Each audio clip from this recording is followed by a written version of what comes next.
जय हिंद साथियों। आपको बताऊं कि जब अंग्रेज़ थे उस समय जब सूखा वगैरह पड़ता था तो वे क्या करते थे, वे लोगों से काम करवाते थे। जानते हैं क्या काम होता था? मंदिर बनाना, मस्जिद बनाना, गिरजाघर बनाना, ताकि उनको पैसा भी मिल जाए। और ये जैसे आजकल मनरेगा के माध्यम से पैसा दिया जाता है काम करवा के, उसी प्रकार से उस समय होता था। लेकिन आज की तारीख में जो हो रहा है कि हमारा पार्लियामेंट का पूरा स्ट्रक्चर बदला जा रहा है, तो क्या इसकी ज़रूरत है?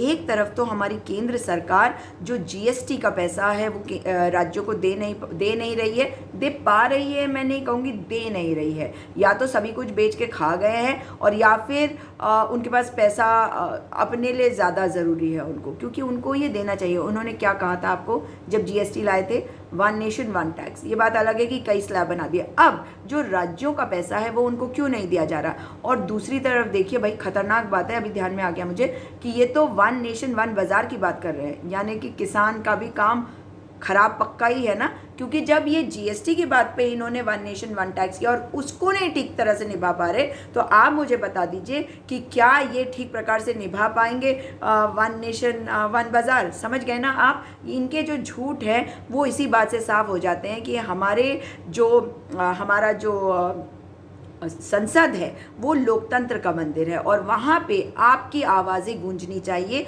और जो जनप्रतिनिधि होता है उसका काम होता है कि वो केवल और केवल आपकी बात को वहाँ रखे।